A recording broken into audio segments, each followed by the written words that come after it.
So we're a brewery in Longmont, Colorado, just north of Denver, about halfway between Denver and Fort Collins. That's our main brewery. Then we have our brew pub in Lyons, Colorado, which is just west of Longmont. Then we have a new brewery that we just built at the end of 2012, beginning of 2013 in Brevard, North Carolina. Now we have our third brewery opening up in April of 2016 in Austin, Texas.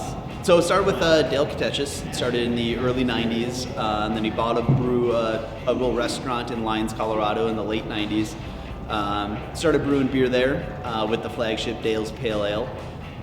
Then just kind of outgrew the basement and moved to the garage next door.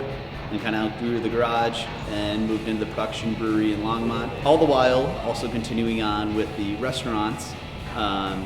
Started off with the original brew pub, and then homemade liquids and solids, cycle hops, chub burgers, which we got a couple of those going. Kind of all out throughout Colorado. And then we also have two farms in between Lyons and Longmont in Colorado called Hops and Heifers. And then we have one that's more of like a mountain bike ranch in Brevard, North Carolina, where the other brewery is. And it's kind of cool. We have them all tied together. We got the spent grain from the brewery goes to the farm to feed the cows. The cows are the meat for the restaurants. The restaurants all compost and fertilize the hop fields.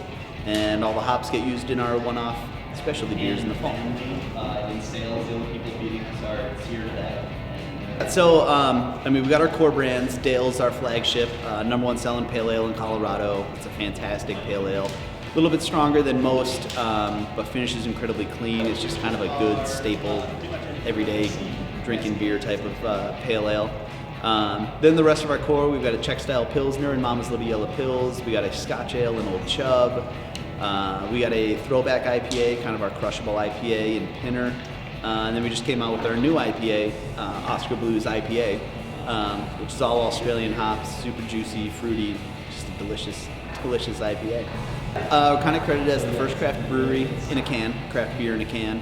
Started doing that back in 2002. Really started off as Dale wanted to bring his beer mountain biking and out and about, so can't do that with bottles, so we had to go cans. But then we found all these other benefits to the can. It's better for the beer with the no oxygen, no light, but it's also aluminum's infinitely recyclable.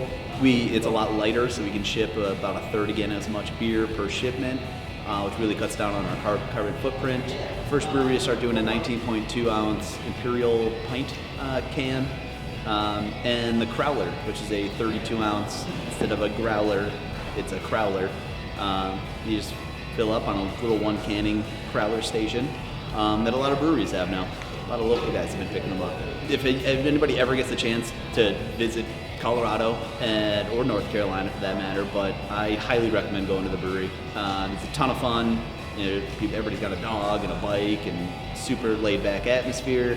And it's all about the beer. It's all about just having a good time, drinking really good beer with friends, usually.